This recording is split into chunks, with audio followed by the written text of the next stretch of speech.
involvement of this party. And so it's actually an amazing triumph to have someone from this area who can actually stand up and speak that message to their neighbors, because she's shooting it straight. I always have comments after I speak, and people say, you don't, and usually it's my wife will say, you don't introduce or tell people enough about yourself or your background or anything. I'm kind of like, I just want to get right into it. And so I'm going to take a little moment tonight and just give you a little bit of background on me. I was born in Edmonton. My parents moved out to the Lower Mainland in BC. I was raised out there. Can you hear me okay? Is that better? Okay.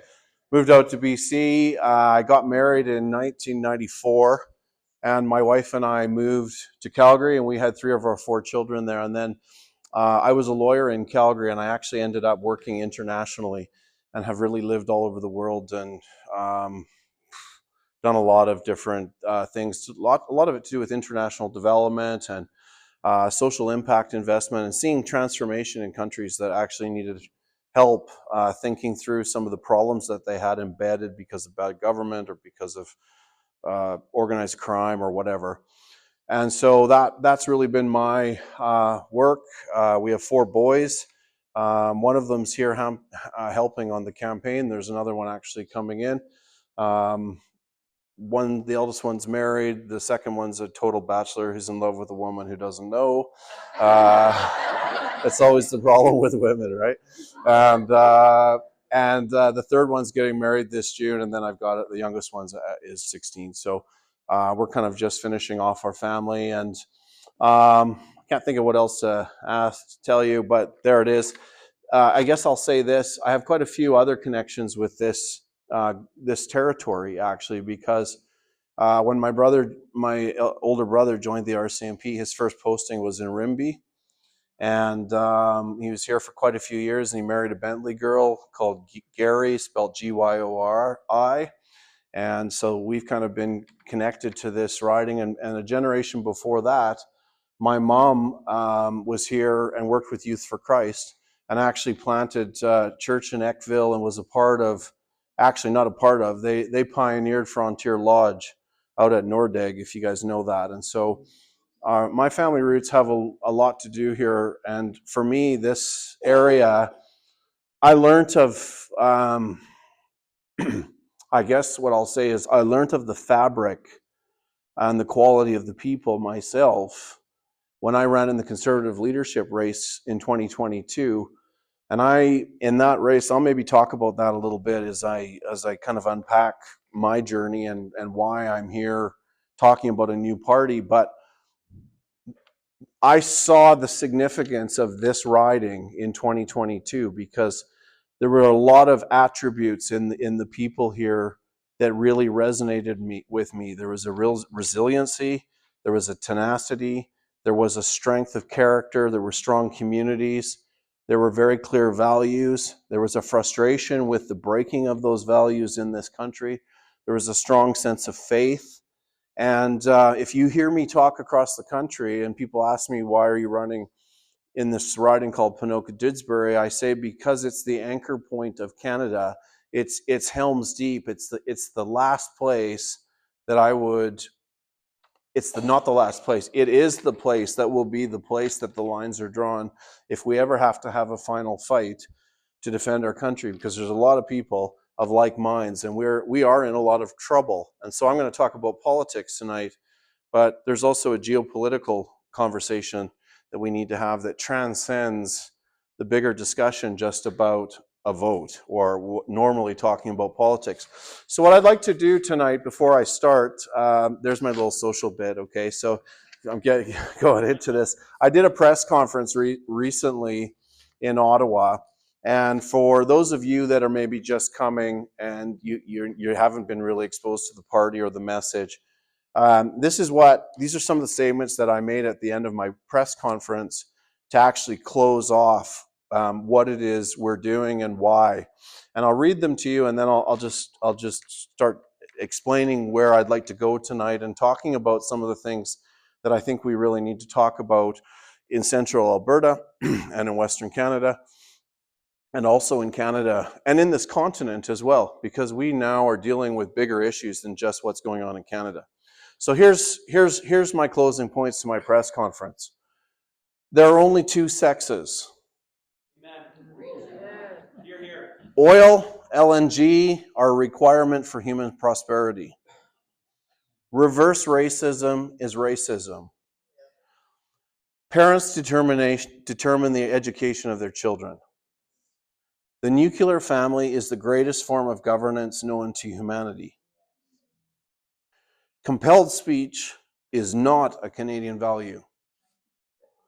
Truth, justice, and righteousness set within the canopy of the supremacy of God and the rule of law establishes a secure and prosperous nation. Capitalism lifts a nation up from poverty.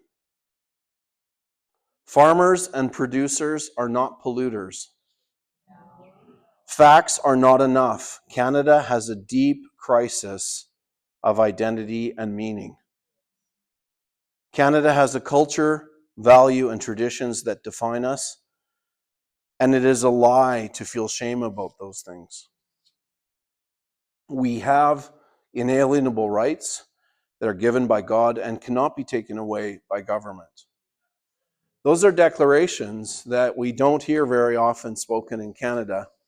And what's so interesting about them is that it's a surprise to actually hear them spoken publicly, really, even though so many of us think this.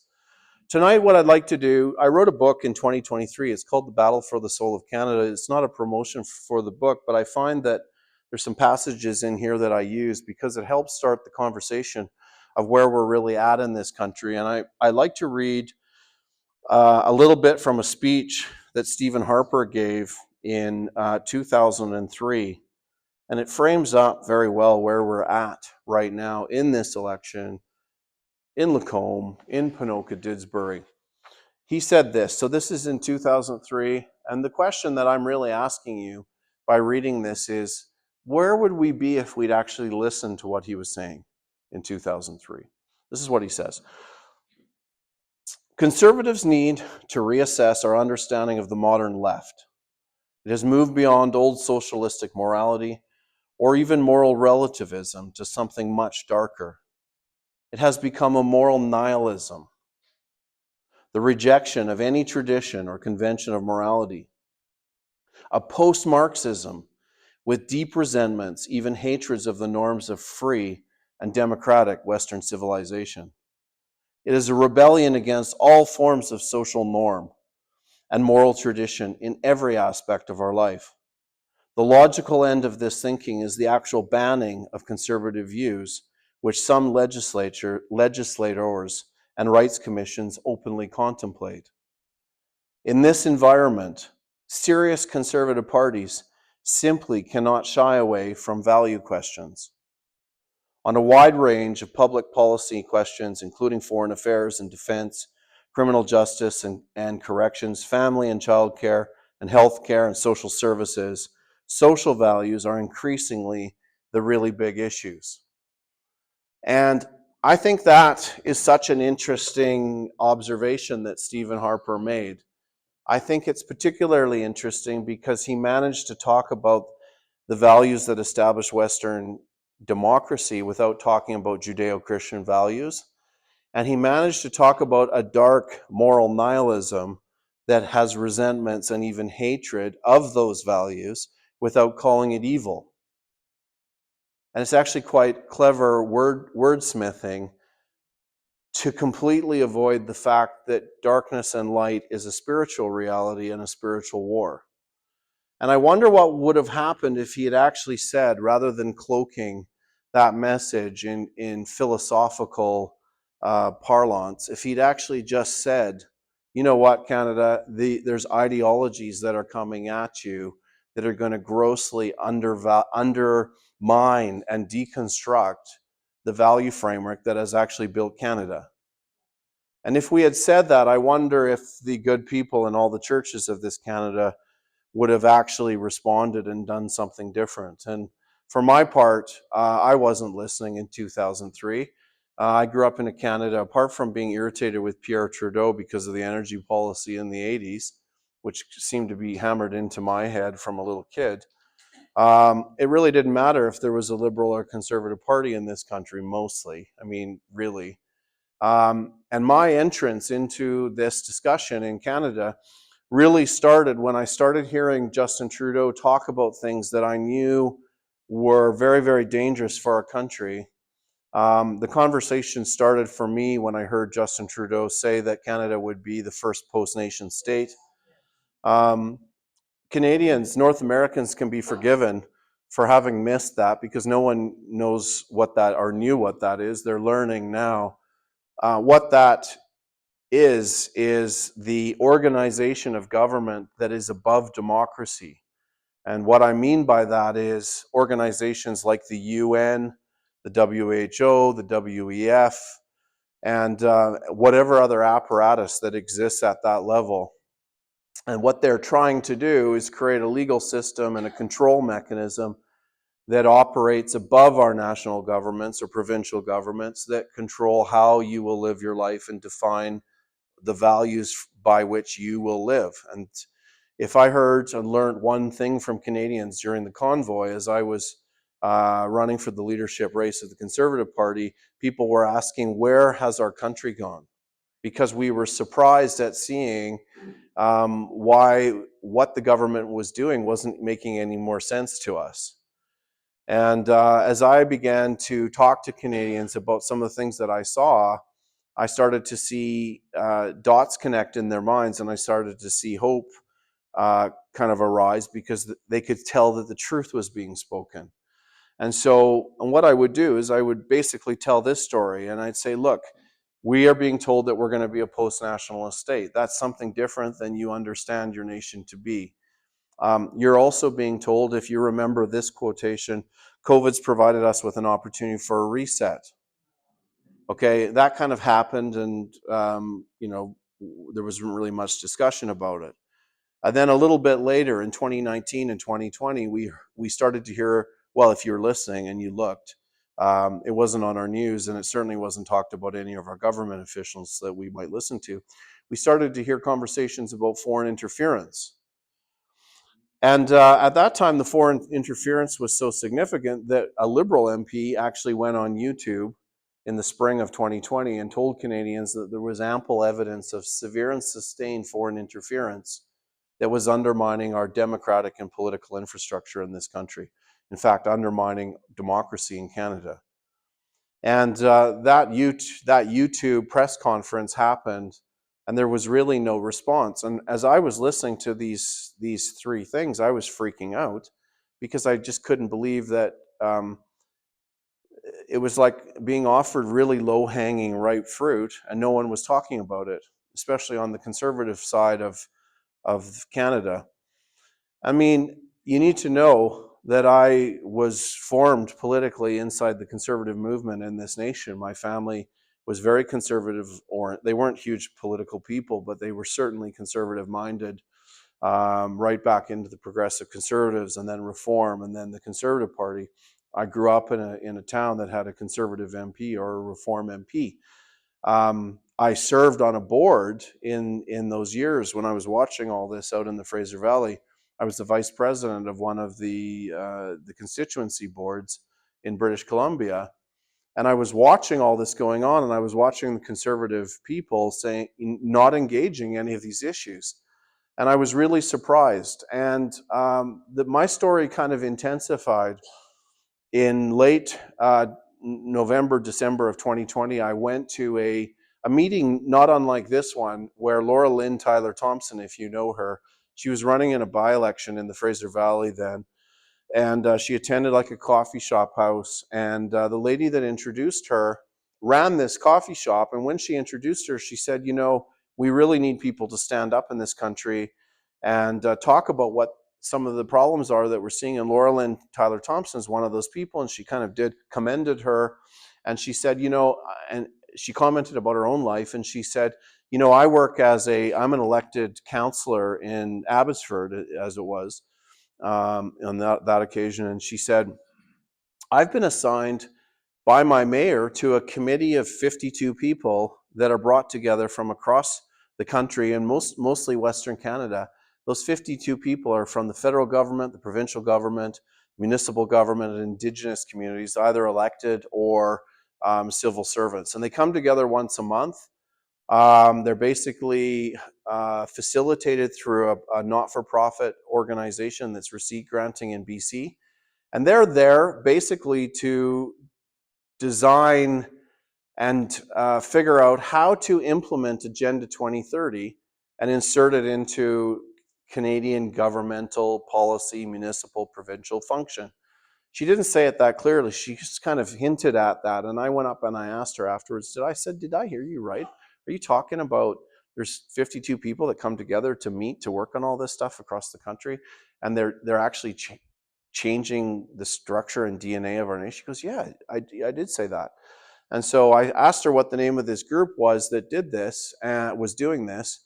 And I then went and I started doing some research. I did a corporate search on them, found out who the directors were. I did some financial reviews to find out what their annual returns were. And I found out that they were getting $6 million per year from the Liberal government. And they were essentially a shadow committee that was outside of parliamentary scrutiny, meeting monthly to work through a rethink on our laws and kind of societal framework that relates to family, justice, the environment, education, and health. And they were looking at all these systems and trying to figure out how to navigate our minds. And they kind of referred to our minds as having blind spots that needed to be kind of reorientated so that we would appreciate the values of changing our values in this country towards something that was collective, essentially Marxist, and moved us away from any understanding of parental authority or property or ownership or passing wealth or anything else. It was abhorrent. So I said to her, do you know that in 10 years from now, someone might look back at what you're actually doing and suggest to you that maybe what you're doing was treasonous because you're actually undermining our nation ideologically? And that kind of freaked her out. And then I asked her, I thought it was quite clever the way I did this. I freaked her out. And then I said, hey, would you mind smuggling out 10 or 12 pages of your working documents so I could read them? And she did that. And when I got these documents out, I was so blown away. Part of what I just explained to you was what was in the documents. And I was so blown away at how insidious the thought was, because basically they were trying to navigate our value system and our brains and change the country at every level across all of these areas. Okay. So I sat down and I wrote I mean, it's like if you ever read Agenda 2030, the language sounds really, really good. It sounds really lovely, actually, until you actually understand what the words are saying and the fact that it's actually changing deeply seated values and notions of ownership and wealth and property and turning them into collective assets. And that sounds a lot like communism because it ultimately is.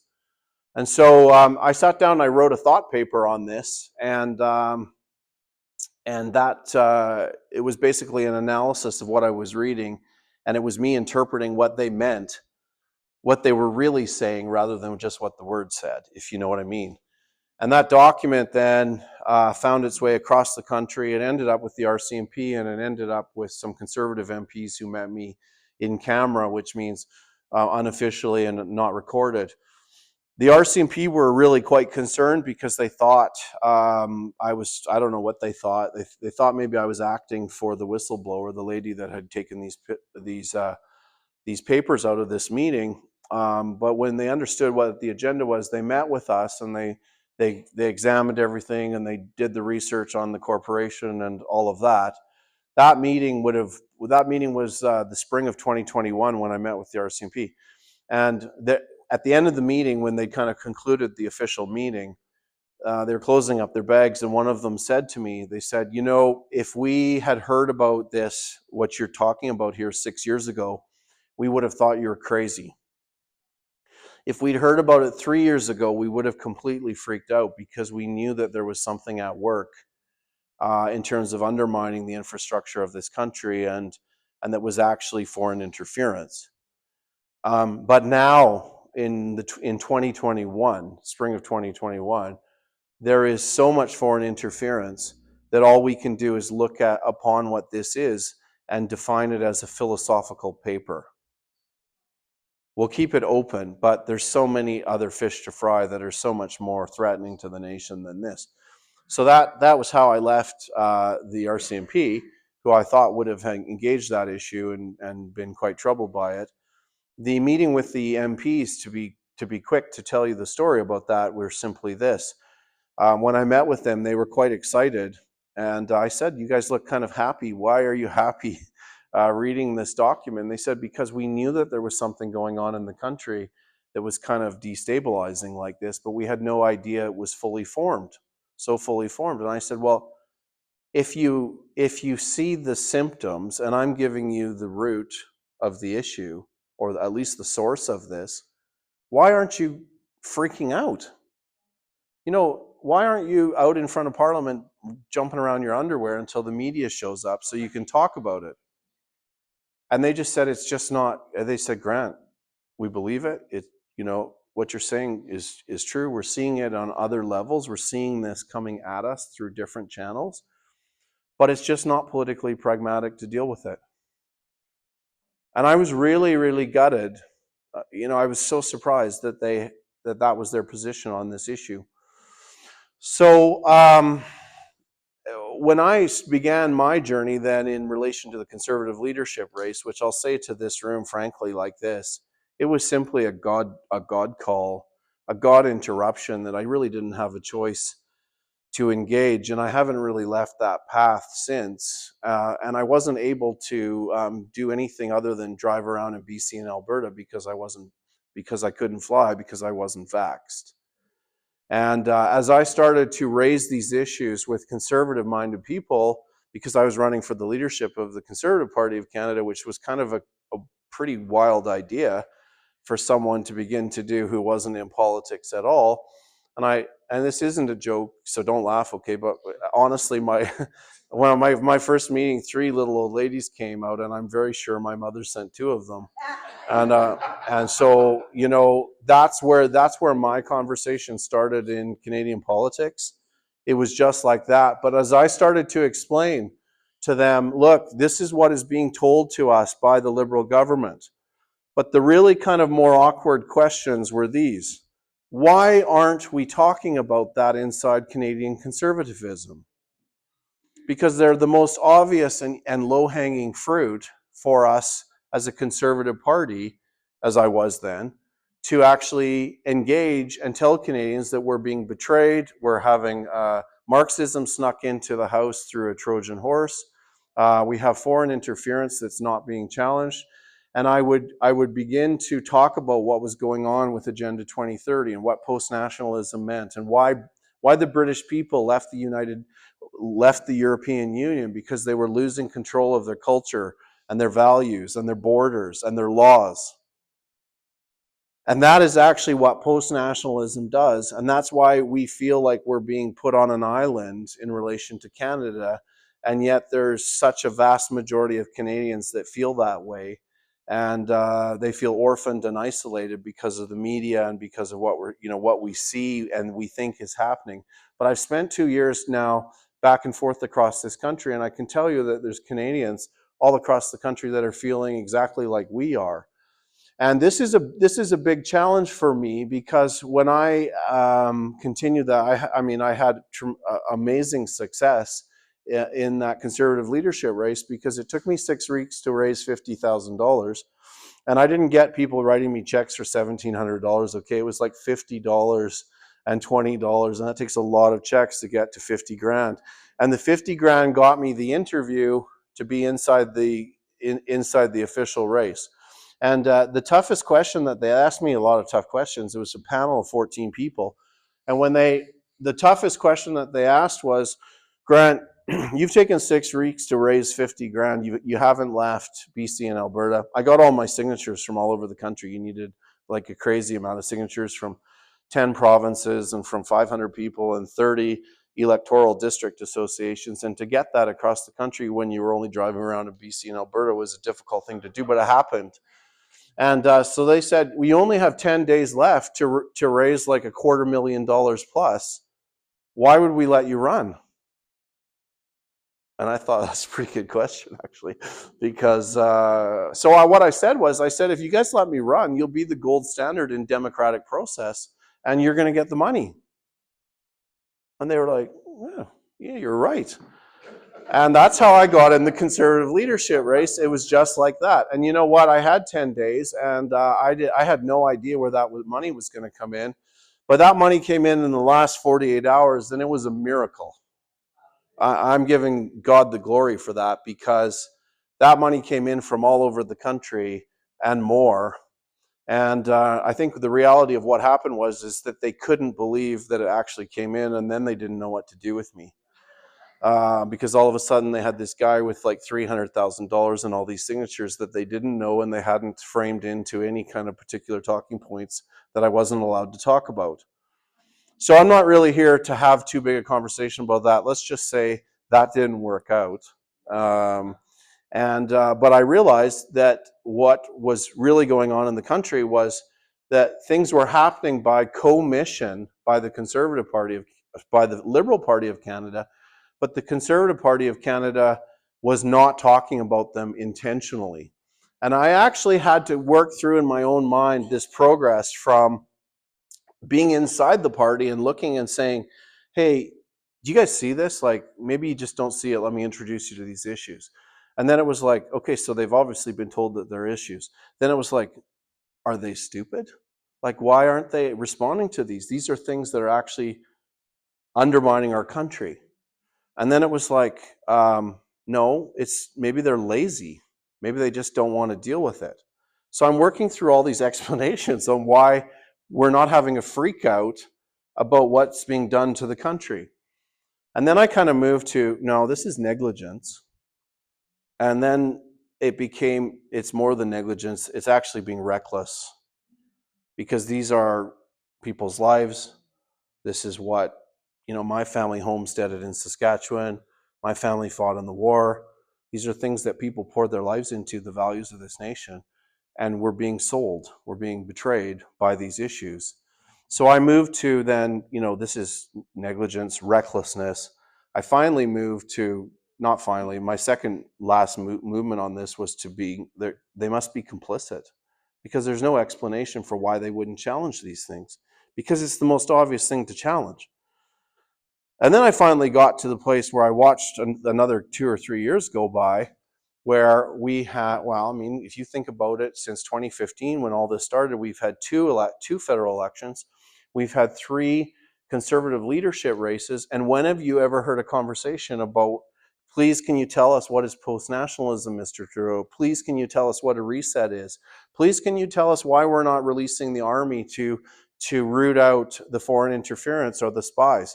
We're now in a federal election right now, people in this country, with at least 10 MPs that are the direct objects of foreign interference, and Canadians are being asked to vote on them. And the explanation is, from the Conservative side, that Pierre Poilievre may have to go to jail if he finds the information out and discloses it to Canada. And I say, everywhere I go, that is such a pile of bunkum, because, it's wrong to punch someone in the face. Like, that's against the law too. And if you punch someone in the face, you go to jail. But not if they're beating your wife up. There's a defense called self-defense. But in parliamentary circles, when it comes to these issues of state secrecy, can we really have a law that stops us from protecting the country because we're going to break a law when the country's actually going to be betrayed? In law, that's called necessity. You're required to do it because it's a higher value than the root system of the law you're breaking. And if we have this level of foreign interference, why would we not be getting our security clearance to tell Canadians who the spies are that are actually becoming running to be elected officials in this nation. So these are the kind of incongruencies that I was seeing and I was deeply frustrated with. The thing that I have to say really topped it off for me and put me over the edge was when I learned and understood that Bill C-4 was passed in December 1st, 2021. That motion was done by unanimous consent motion. It was brought by the Conservative Party of Canada. And that bill criminalizes every single one of you, parent, grandparent, aunt, uncle, pastor, counselor, whatever you are, if you try and stop your child or your grandchild going trans and undertaking surgery that will remove their genitalia. 5 years in prison for that.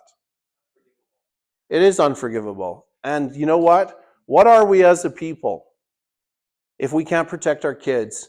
What are we as a people if we let the government come between the sacred trust of parent and children? And in this particular case, I had to swallow hard when I recognized that every single Conservative MP allowed that to pass because they didn't oppose it. If one of them had allowed it to pass, if one of them had opposed it, it would have had to go through 3 readings and all the debates. But because no one stood up and said no to that, it was fast-tracked, and then everybody high-fived like it was a victory. And so now you're going to jail if you try and protect your kid or your grandchild. And I'm telling you, every single Conservative MP was party to that. And sometimes I hear explanations about what happened, like, oh, well, that bill came out earlier than December 1st, 2021, and I voted against it. And I always say, and maybe this is a bit shocking, and I hope I don't offend any of you, but how many of you ladies in this room would say, well, my husband was tempted twice to sleep with another woman, and he said no the first 2 times, but on the 3rd time he allowed it to happen? That's how visceral that explanation is to what actually happened in our nation. And this is why I'm here in this riding, talking to Canadians about this and Albertans about this, because these aren't values that reflect who and what we are as a people. And we are in a situation right now because of laws like this where we're moving to a situation where we are allowing our children to be sexualized and we're allowing pedophilia to be normalized. And I'm not okay with that. And I don't think any of you are, because I have looked in thousands of eyes. And if I ask those eyes, and I say, if you walked into a room and you saw someone tampering with your child or your grandchild, what would you do? And every look back includes blood. Like, that's the level of violation that is. And that's what's happened within the Conservative movement in Canada. So I say to Conservative people that have social values that came through the Reform era, you've been left behind by the Conservative Party, and if you're still kind of in that world voting, you have Stockholm syndrome, because they're giving you a kiss and a cuddle before the election, and then they're completely ignoring all the values that exist and that are important to this country. And right now, this nation is in a very perilous position. And I mentioned there earlier in the beginning of this talk tonight, I said, you know, this isn't just about politics anymore. We're actually talking about geopolitics now, because when you look at our country, there's a lot of significant forces at play now that have the ability to actually override any electoral process that might happen through this election. And what I mean by that are basically, there's 3 things going on.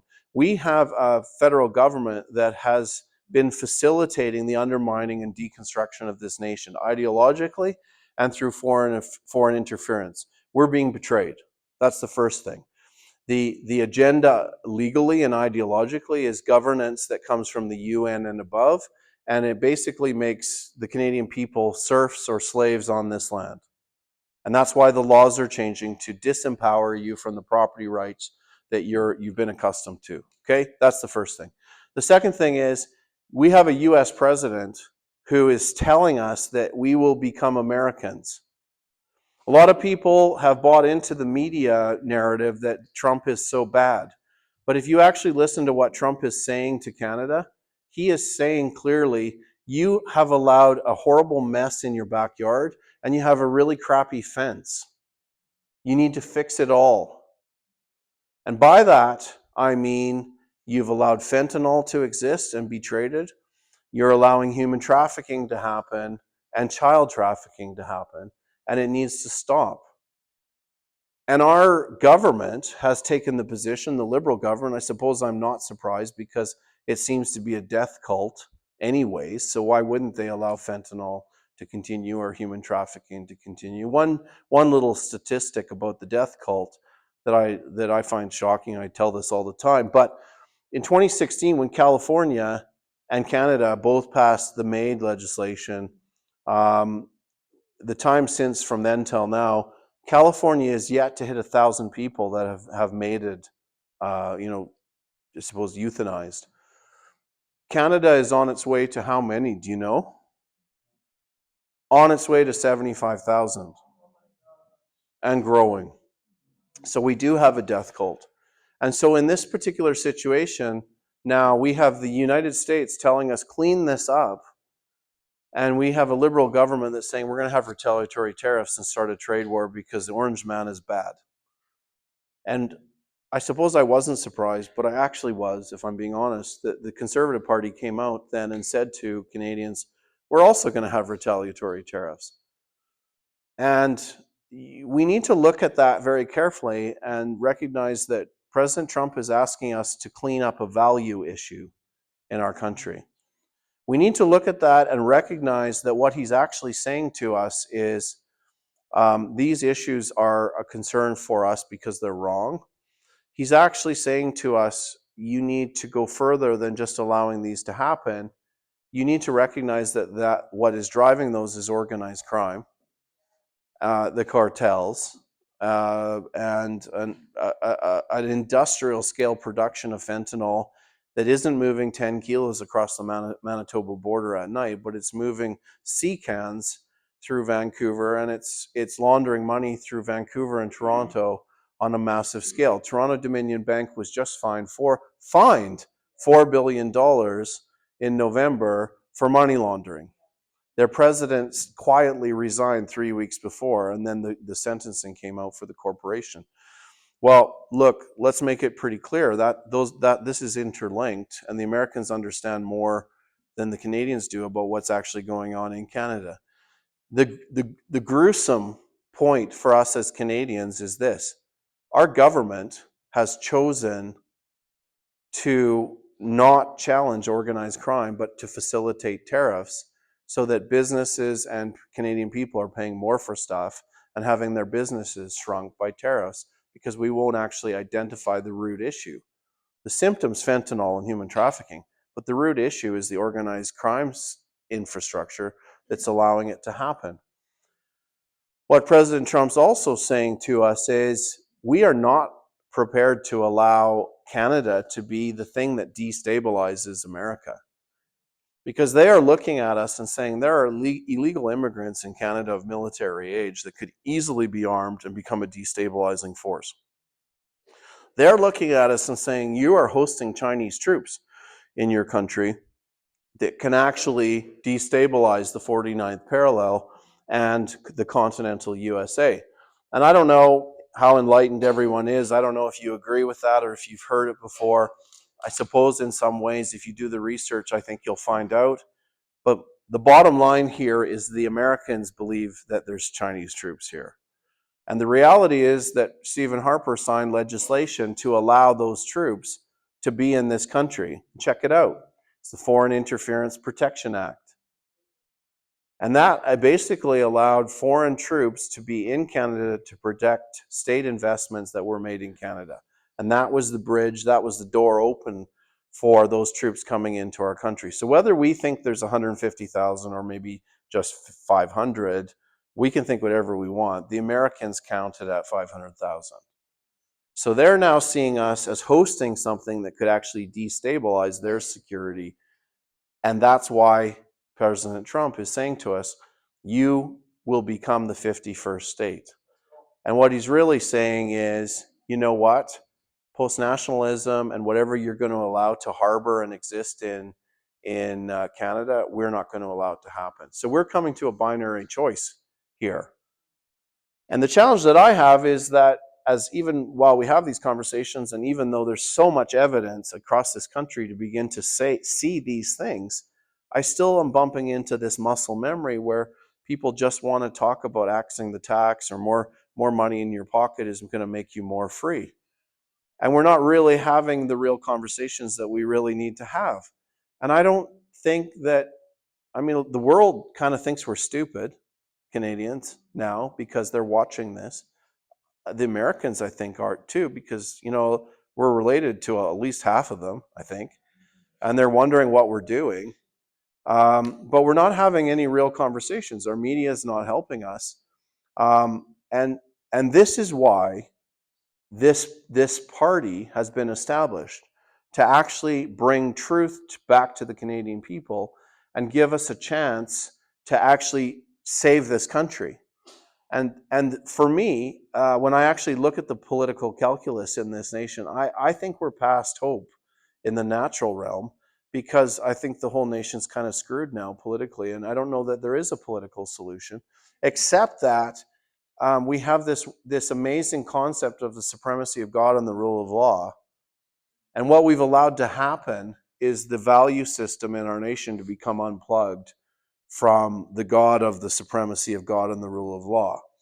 And Canadians don't really like people talking that much about God anymore, but I like to be a bit cheeky with them and say, well, let me ask you this. Are we more free or less free now that we've moved away from an understanding of the supremacy of God? Were we freer 20 years ago? Or are we more free now? And that's a really painful and awkward question. I love those because they actually then have to think about why we are where we're at. And the reality is, when I have this conversation with Canadians, I say the supremacy of God and the rule of law is not an outdated concept. That God is the God of Abraham, Isaac, and Jacob. And the very best thing about that God is that he allows us the right to freely not choose him. And that is the framework for all Canadians' religious freedom. What a powerful thing. But to throw it all out because we don't like some concept about a faith conversation in government has moved us towards tyranny and bondage and treachery and ultimately slavery. So I say one of the things that we need to do is reestablish a clear understanding of where the bedrock values in this nation flow from, and actually replug them in to our understanding of the supremacy of God. Because then you can talk about truth, then you can have justice, and then you can start having the real conversations that we don't have anymore in Canada. And for example, what I mean by that is, why are we talking in Canada recently about how bad it is and how we're so opposed to anti-Semitism? That's the best thing we can say about Palestinians marching around on our streets, burning our flags, and saying that this country needs to die. The real conversation is, let's have a conversation about compatibility with militant Islam and Canadian culture, values, and traditions. And I'm not giving Muslims a hard time here. I'm talking about militant Islam. There's been Muslims around the country for a lot of decades, and we haven't had these kinds of demonstrations. So when will we start to have these real conversations? It's the same conversation that the conservative people in Canada are being fed by the Conservative Party now about fentanyl. And Pierre Poilievre kind of makes the argument that if we care for 50,000 people who are coming off fentanyl, we're being very, kind and caring. But there's no discussion about actually dealing with the organized crime that's producing the drugs that's causing our 10 cities all over the country. And there's sometimes the absence and omission of talking about things says a lot more than what you're saying, right? And this is why I'm here, because we want to fix those things. If I were Prime Minister, I'd be saying organized crime needs to be called that. It needs to be called cartels. They need to be defined as terrorist organizations. And we need to be able to at least have our civil enforcement be able to use lethal force if there's any resistance to the taking down of those infrastructures in this country. But we're a long way from saying anything like that while our country is being betrayed. So this is why we need to return to the values, and this is why I started with Stephen Harper's quote about truly conservative parties need to talk about values, because that's actually what makes the nation work and makes it a place that people want to be. And because we've disconnected our value framework from our understanding the supremacy of God, some of the people that came here because they wanted a better life are leaving because they think we're stupid and that we have lost our way. And ultimately, that's probably a fair comment because we haven't stood up to actually have these conversations. And I'm not trying to be rude. I'm just trying to say, as a collective population in this country, we're making a lot of really bad decisions. So politically, if you look at what's going on in Canada in this last 4 months, it's quite astonishing because Mark Carney has been inserted. We've had the prorogation of Parliament. And now we have a situation where the middle ground between the Conservatives and the Liberals, the Red Tories and the Blue Liberals are all shifting towards Mark Carney. And it's freaking the Conservative Party out in Ontario. Because all of a sudden, if they lose Ontario, they lose the majority government, which I think they've already lost. They lose a minority government, which they may have lost. And we may actually end up with another Liberal minority government or even a Liberal majority government.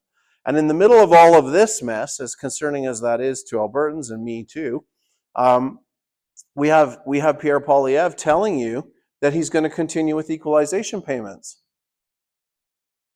How does that go down? I mean, I'm astonished. They have Jason Kenney on Twitter promoting Pierre Poilievre. Think about that. I know there's some people out there that pray for the confusion of the Conservative Party, but those prayers seem to be working. So this is where we're at. And we have this reality right now in Canada where we have these three forces. One is post-nationalism. One is the Americans basically saying you will not be the destabilizing force on this continent. And then we have Western alienation and separation. I've grown up here and I know what that looks like. I know what it means to have a prime minister announced when they haven't even announced the results in Manitoba of the federal election. I know that we've sent nearly $1 trillion since 1960 to Ontario and Quebec. I know Quebec is great at talking about separation. They're really good about whining because they get paid to stay and it's with your money. And now this election is, you're being told that the equalization payments are going to continue this dysfunction of the electoral imbalance and the fact that you're paying to float the rest of the country. And then have screwed up values that make you don't want to live here and talk about moving to Mexico.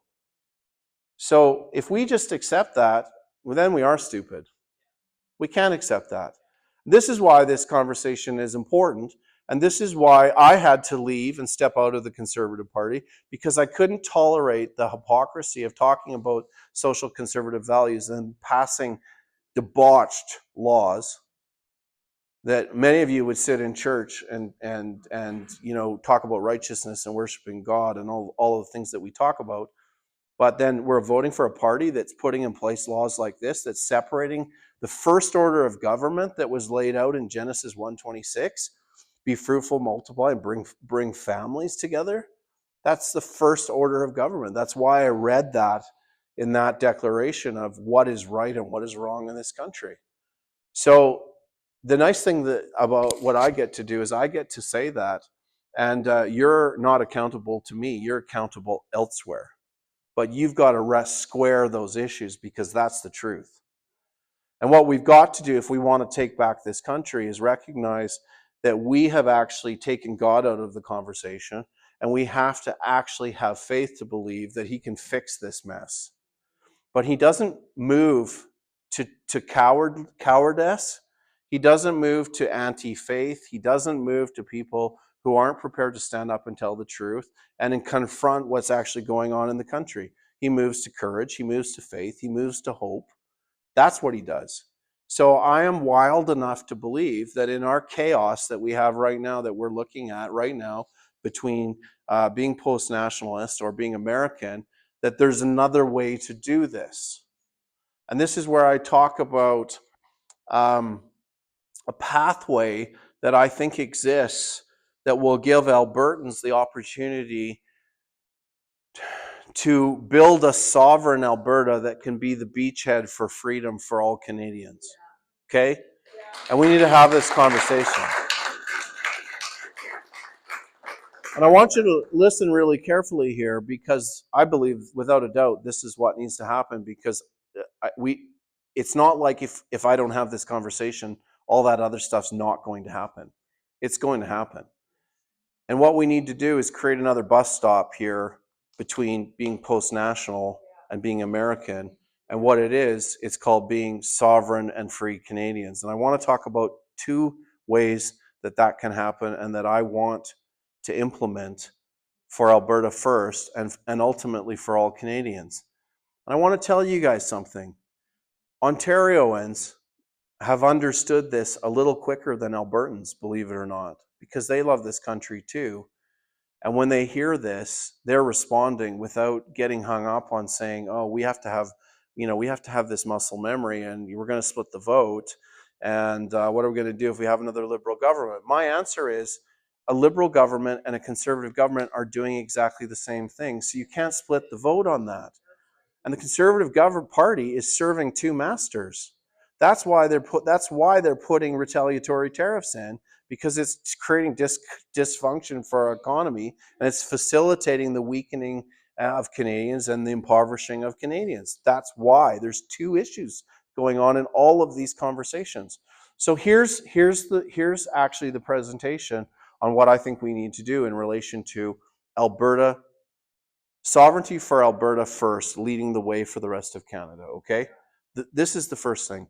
There was a bill passed by the British government in 1931. It's called the Westminster Act, okay? Maybe some of you have watched a little video that's been out called The Myth is Canada.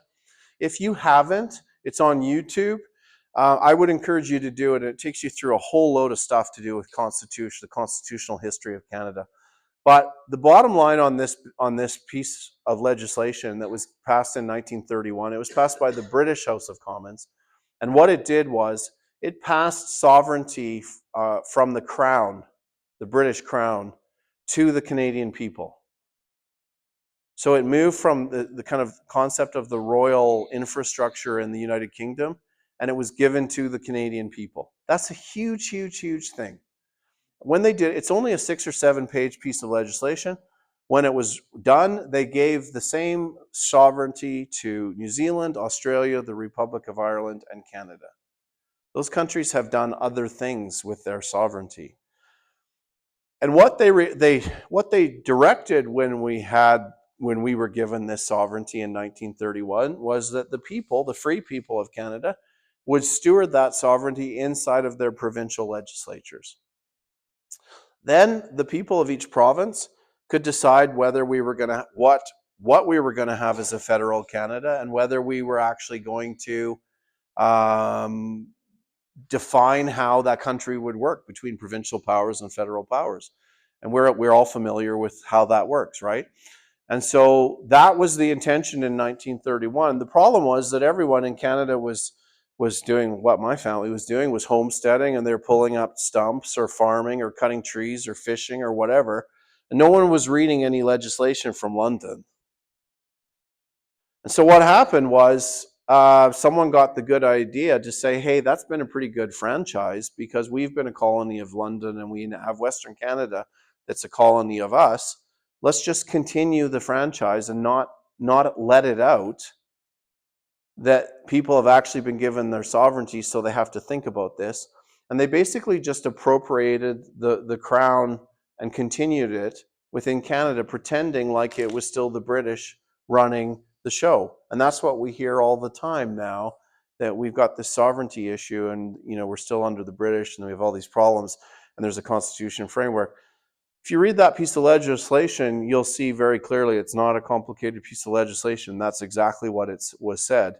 And when Pierre Trudeau did the Constitution in 1981, he sure wasn't telling Western Canadians about that little bit of legislation. And who wants to spend 2 years reading about constitutional law? But that's what it says. And we need to return to that because from my perspective, that is the framework for a legitimacy, an argument in law that brings legitimacy to actually allowing for sovereignty and for us coming out from under what it is that has been tyranny in its own right, but is getting worse. And we begin then to begin the conversation about redefining this country starting in Alberta. The second argument and the second position that I think can advance this is that this election, and this is part of why I'm telling you about this in an election so you know what you're voting for, because what the Liberals did was they said we'll give you free cocaine, free pot, and we're going to show you sunny ways, but their agenda was to reset the country. What I'm doing is I'm telling you up front what the intention here is, and it is to make these arguments and to contend for the absolute freedom that this country is supposed to have so that it becomes the nation that it's supposed to be. The second argument, thank you. So the second argument is that we actually are in a position right now where this election is like a referendum, because if I were elected, or there's only 6 candidates that are from this party that are running in Alberta right now. But if we were actually put in a position to be in a place of service to the people in Alberta, we could make these arguments and make it very clear that the people in these ridings were actually in support of what I'm talking about, because I'm telling you what the intention is to liberate this province first for the freedom of all Canadians. And we create the beachhead, just like happened on D-Day. They had to take a beachhead in France so they could liberate the whole continent. That's what I'm talking about here with Alberta for the rest of the country. And so there's a lot in there. It's a stretch. I get a lot of questions about this. People say, well, how are you ever going to get that through Parliament? How are you ever going to do that through Parliament? And my answer to that question is, we've just spent 5 years watching the government break constitutional laws and our Charter of Rights and Freedoms. Why would they, if the intention is for us to be one clustered together nation, geographical area that's supposed to be a post-nation state that can be harvested for the 1% of the global elites, why would they ever let us leave? They find every excuse constitutionally to challenge us taking this through the court. Look at Brian Peckford.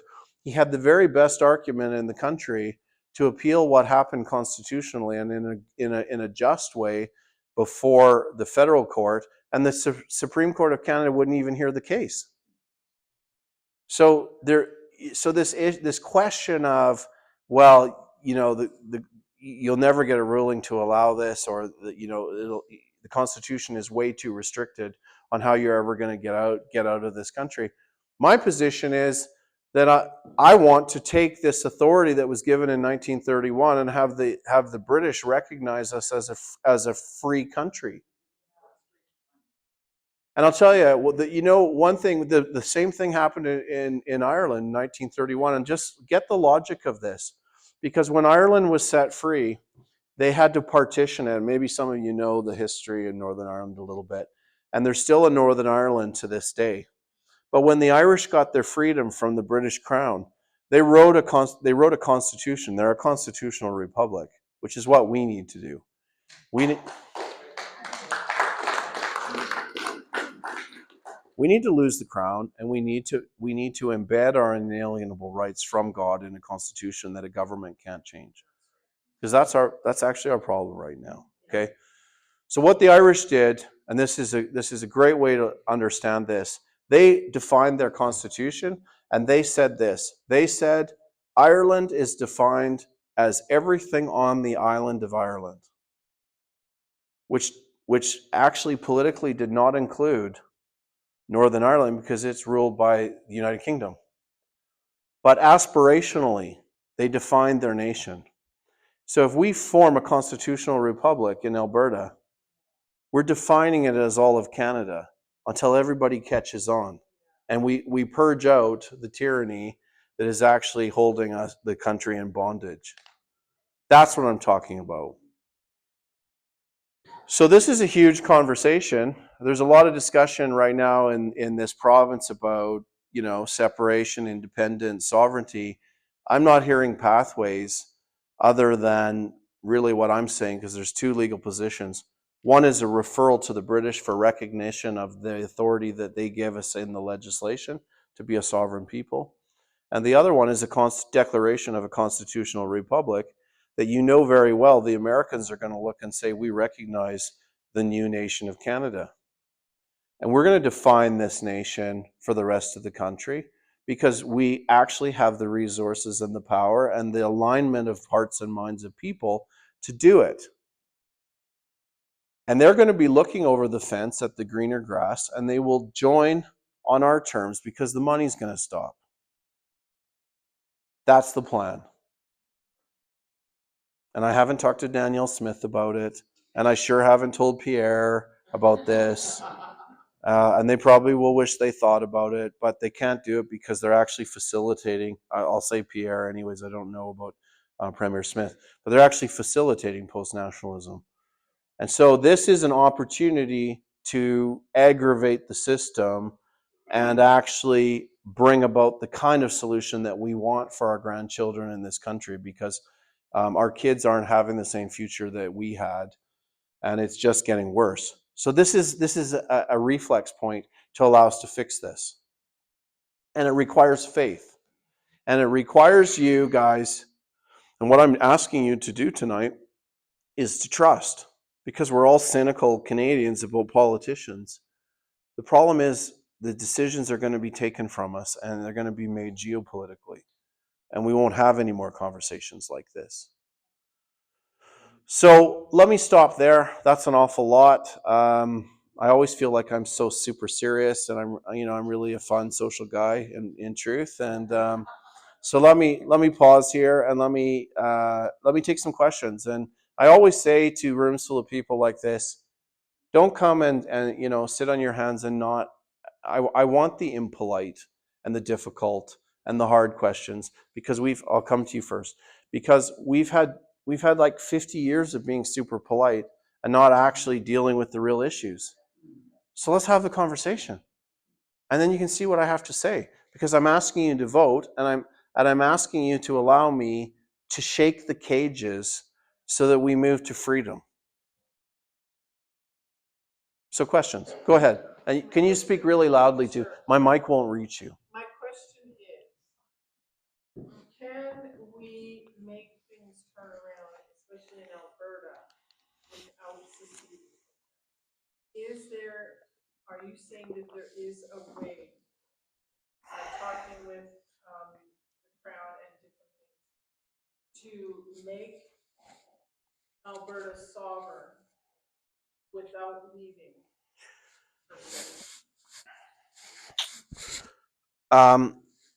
Yes, I am saying that because, well, first of all, technically in law, I think we are sovereign, except that sovereignty has been borrowed. It's been borrowed, and we've been milked. Okay, that's the best way to look at this. When we talk about Alberta, I'm actually not wanting to talk about Alberta leaving Canada. What I'm talking about is Alberta birthing Canada.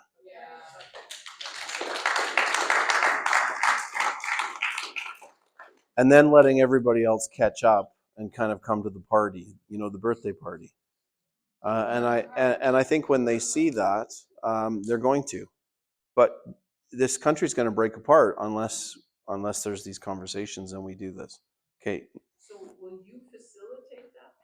Like, how is this going to happen? It sounds wonderful, but how will this actually take place? Well, that is the question. If you have an entire system of a nation that wants to pretend that we're free, but at the same time hold us in bondage, they're not going to like this message very much.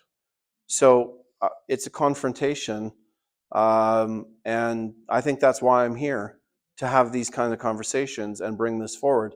And I'm not going to Ottawa for permission for this. I'm going to London, and I'm going to DC. Okay, so that's what I was asking. Who's going to head this up? I mean, and you're planning. I'm doing it, but I need the people to support this. Yes. I need people to support this, and I need you to stop doing the same thing that you've always done and that I always did, because that, we voted blue. Voting blue is right now is a ship that is taking us over a cliff, and I'll say this with respect. That's what's happening. We're being betrayed, but there's still a lot of good sailors on that ship that maybe haven't figured all this out. So I'm not trying to condemn every Conservative MP. I just don't know that they've all realized what's going on, and this is what's going on. I am condemning every Conservative MP that facilitated the passing of Bill C-4, because that's an abomination.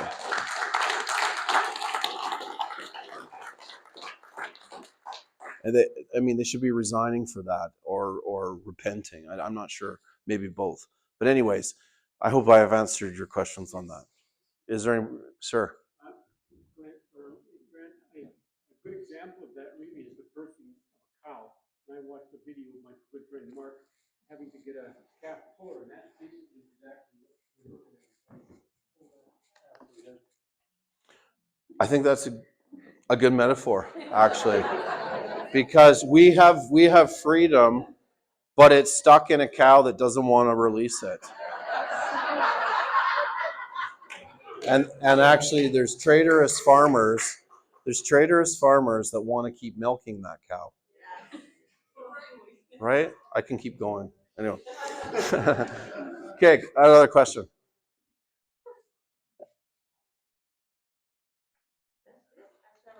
Comment. So, Brad, first of all, I applaud the bravery. I applaud the fact that you.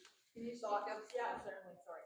I applaud the bravery, and I also applaud the fact that you have thought through so much of this. I'm eager actually to read your book, but that we actually have a model for this. What you've just spoken of, and this is a small scale, but back in 1927, there were 5 women from Alberta who went to the Supreme Court to try and get women declared as persons. And they were not able to do that. They were refused there. So they went to the Privy Council in London to get themselves declared as people so that they could serve as senators and in government. And it happened from Alberta in London, and this is what Grant is proposing. He is saying that within the only province of Canada that is named a woman, Alberta, it is named after Princess Alberta, and she has been milked on the regular. And so the opportunity for us to actually birth a nation out of this province and be able to go to London, the same that happened in 1927, and say, this is the freedom that has been usurped from the people of Canada.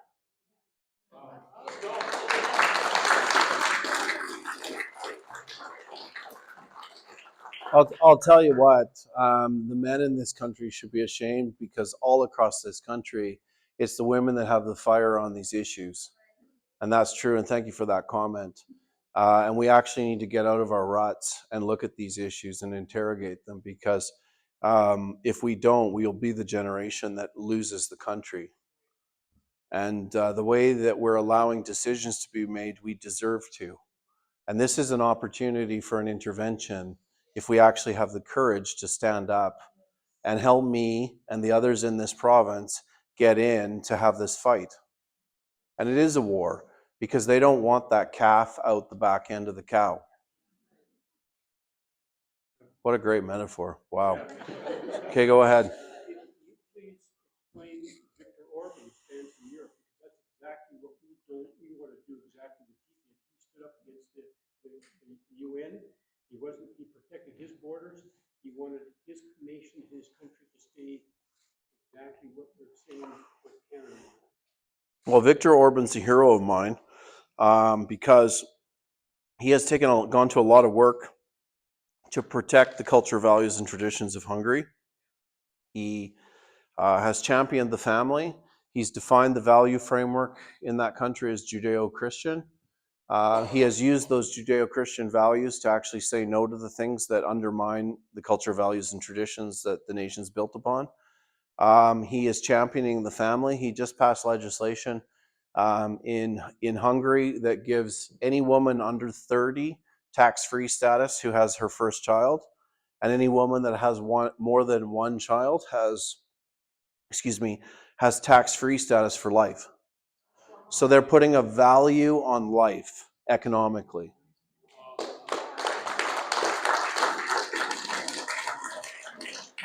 And actually, it's more than that now, because maybe you're not geopolitical nerds, but President Trump just moved 35,000 U.S. troops from Germany to Hungary in the defense of Europe because of the philosophical and value alignment with Viktor Orban. So the US military infrastructure has migrated to Hungary away from the post-national European Union, collectivized, dysfunctional, anti-human EU. That's a message. And this is what I'm asking Canada to do. And so you need to rewire, or think about, if I may say it that way, rewiring your brains to not just do the same thing you've always done. And that's why I take the time to give you the evidence to see why what was a good thing has now become a bad thing, and it's betraying our people. And if we just keep doing the same thing, we're going to lose the country. And we need another pathway. And I want another bus stop between being a post-national, whatever that looks like, and being American. I don't want to be American. And I don't think, I believe personally that God has set this country in its form, and that he should have dominion from sea to sea. And that's our national motto. It's Psalm 72:8. And there's a purpose in that. And we need to contend for it, but it's going to start here. And that's why when you hear me talking, I'll talk about sovereignty for Alberta first, meaning there's going to be others that walk into that freedom. Yes, sir. Go ahead. Go ahead. Sorry, I didn't see it. I only saw one hand. Go ahead, sir. No, go ahead. Go ahead. Sorry. I was born in 1931. In 1970, my 4 boys were all in school, and I joined the home and school thinking that they wanted input from parents. I found out very quickly they weren't interested in what parents thought. They were interested in indoctrinating the parents to what they were going to teach the children. And I soon became aware that in 1840-something, there was a fellow born in the United States by the name of John Dewey, that after he finished university, made his aim in life to remove God out of the education system. In fact, all of the, like, singing "O Canada" or being proud of your nation had to go as well. And he was already making presentations to our teachers in our universities across Canada. So my question to you is, I believe that at this point in time, for every 10 people we graduate out of the humanities, out of our universities, 8 of them are progressives. And already we have what we call the baby boomers in control. Joliet is a baby boomer. Justin Trudeau was a baby boomer.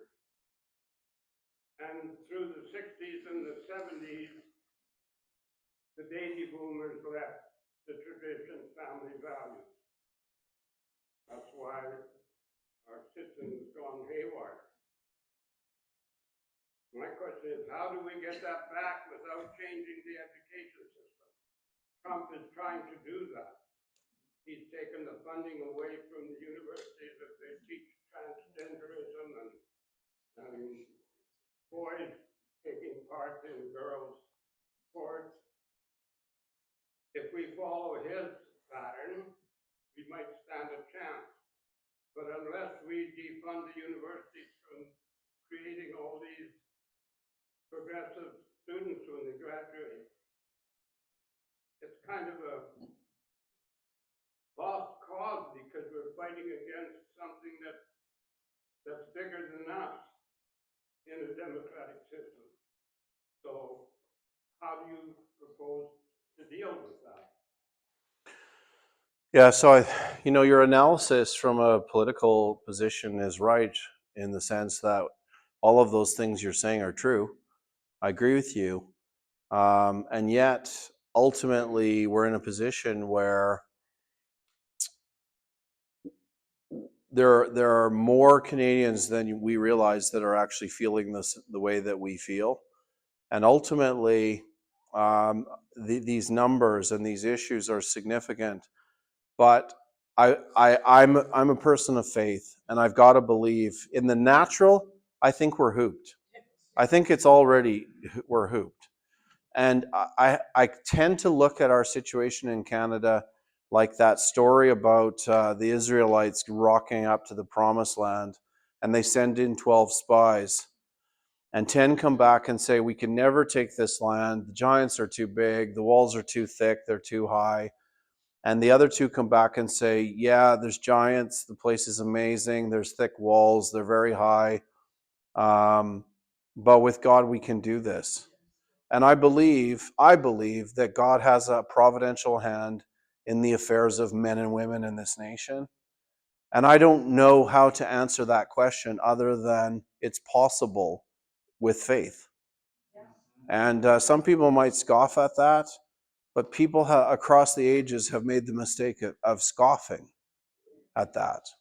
And so what I'm asking Albertans to do, and people in this riding, whether they're people of faith or not, is to decide to do something differently and trust that there is a pathway here that can create a peaceful pathway for the birthing of a new nation.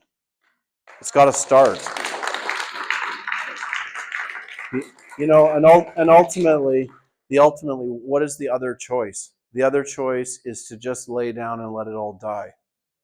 If there was another way and we could spend another 20 years thinking about it, we'd probably all opt for that choice, right? And hope things would get better, because that's what we've done for the last 20 years, except now we have the evidence. And I can't do that.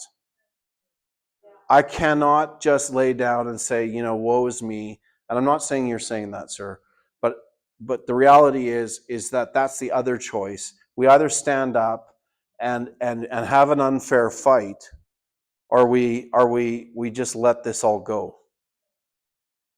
I have to agree with you, but I think what happened in the States the first time Trump became president in the second election was a lot of Christians did not participate in that second go-around, and Biden got in.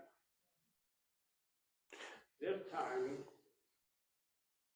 the Christians did participate, and I believe part of our problem in Canada, likewise, is that many Christians don't participate.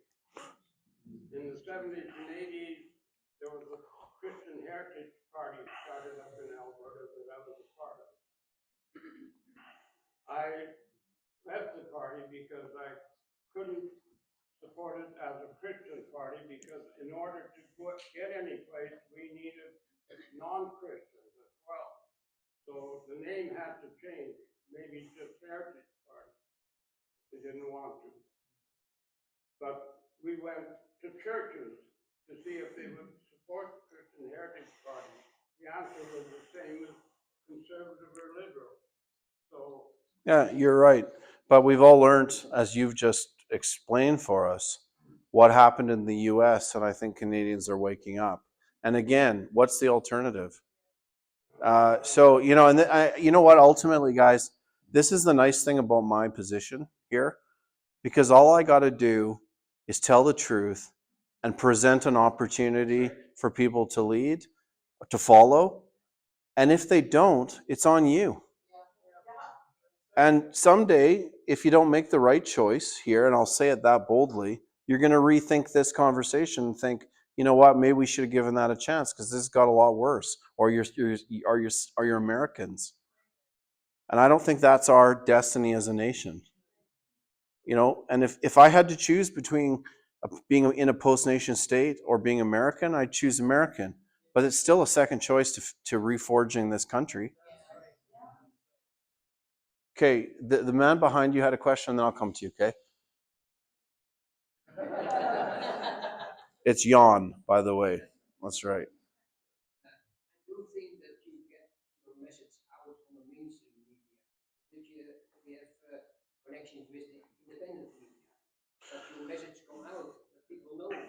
I'm constantly on podcasts and media, and I talk about this stuff in the U.S.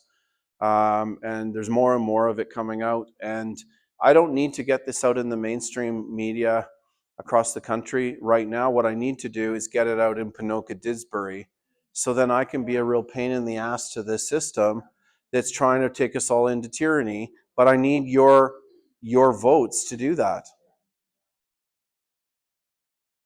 Question. Well, it just, Grant, first of all, thanks for standing up for us. Yeah. It's emotional because it's heartbreaking to see what's happening to our country. But to stand with this gentleman over here, when Grant says we need a miracle, Trump got a miracle last summer. So we all saw it on TV. There's no way that vote should have missed. But God was bigger, and it's more of a statement than a question, Grant, because even driving here tonight, you feel hopeless with this vote coming out. And we definitely need a miracle. Well, I believe God can change a nation in a day. Yeah. And what we need people to do is respond. And even those that might be more cynical about faith, that's okay. But what's the choice? What's the alternative? Because that's why I labor the point. The Conservative Party is doing exactly the same thing as the Liberals. Show me why they're not. And I haven't met anybody that can actually show me anything that they're doing differently right now.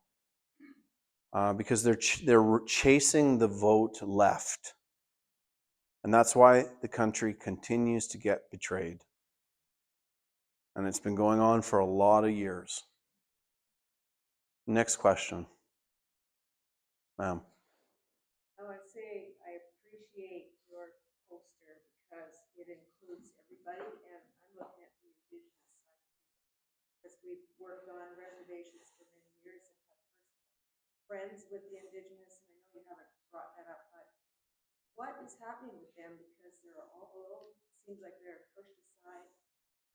On many of the reservations we've lived, it's been liberal push. Sure. Because they get money. And when they get money, they think they've got something. And they promote liberal thought because Sure. what contact have you had with the Indigenous? Well, that's a really good question. The Indigenous question is a real discussion point in the country. I've actually been reached out to and contacted by a group of hereditary chiefs and leaders that are across this country that actually hold the Christian faith. They would be very in support of what it is we're talking about here tonight. When I talk to Canadians about what I see our nation becoming, you'll often hear me talk about us becoming one people, one blood, one nation together. And that message and that banner actually was created for an Indigenous conference that I went to down in the U.S. And that the message is resonating. We have a lot of problems in our country in this context of this conversation. I think we have legislation that alienates the Indigenous people in the Indian Act. I think we continue to pour money into talking about reconciliation, but it never actually reconciles. And the most encouraging thing that I've heard about the Indigenous people is that the ones that are understanding what Canada is about and what it needs to become are referring to themselves as the host nation that actually welcome the Canadian people to this country. And I think we have to recognize that in the journey, that was their initial spirit and posture in terms of people coming here, and there was betrayals happening, and that's why we have this tension in the country. But I don't think that's in the hearts of all of the Indigenous people in this nation. And And so we need to find ways to have these conversations. I'm very encouraged by what I hear. I think the Indigenous people need to move away from elected chiefs and return to the hereditary chiefs and the place of women in the tribal leadership too, because the elections mechanism in terms of the Indigenous people have alienated a real cultural component of the leadership, and actually the people that are caring for the people in the Indigenous communities. So there's an awful lot that needs to happen there. And I do take quite a bit of time when I get it with Indigenous people and thinkers to have conversations about these issues. And I'm seeing a resonance with this discussion.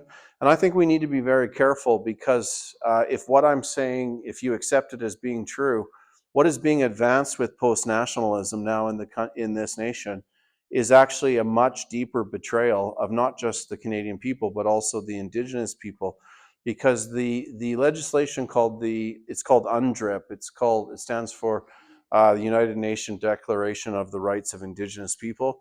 And what it's actually doing is it's allowing cash transfers to tribes if they enter into the framework of the UNDRIP, let's say, land transfer.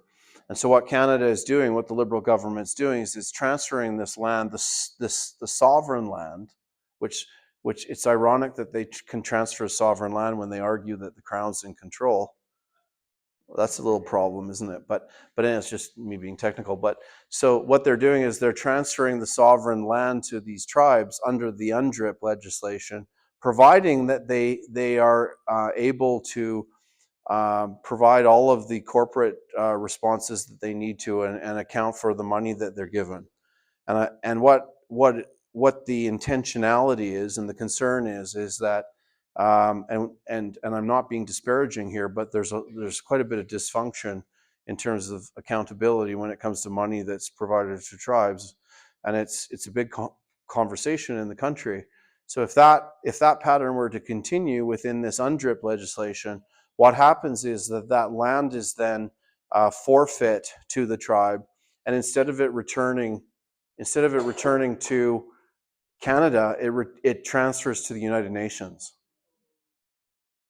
And so we've got this conversation about what is Canada, with land being now defined as owned by the UN. We've got another betrayal, if you will, of the trust that's extended to from the Indigenous people to people who aren't. And so these are real conversations for sure that we need to have, and we need to be very careful about those. But I'd like to think that we could move away from status under an Indian Act and all of these demarcations that actually divide us, and we can actually move to becoming one people, one blood, one nation as Canadians. So that's my answer to that. It's not a simple question. It's very complex, but anyways, I'll do one more question. You guys are looking like you're getting a bit bored of me, so next, any other questions? Oh, there's one lady. Oh, sir, go ahead, and then the lady at the back, and then I'll go over to Craig there. I'm not a musician, but I love music and I love to sing. In the last bit of time, I've been on YouTube. And Lana Turner, Lana Clausen sings a song, "This Is My Canada." It's on YouTube. And the other thing that makes me tears in my eyes every time is I listen to Celtic Thunder, and the boys are from Ireland, and they sing their national anthem. And I'm telling you, I wish we had that here in Canada. Like, it's powerful. It sheds shivers down your spine, I'm telling you. Okay. Lana Clausen's songs. All right. Hello, Canada. This is my song. Canada. I'll have a listen. Thank you. Lady at the back there, I saw your hand up.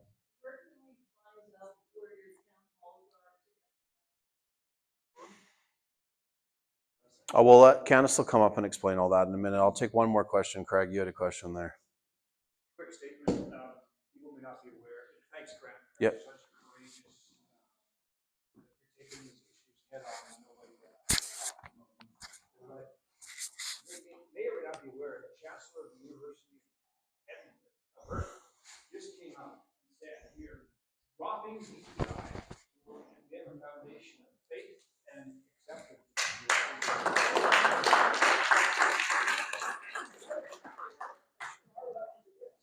So when we come together and respond to these things, it actually changes things. Okay. So, folks, I'll leave it there. Thank you for coming. Thank you for listening. There's if I've moved you, heart or mind, there's so many things that you can actually do to make the difference in Canada, starting in Ponoka-Didsbury. And you're not too old, you're not too good looking.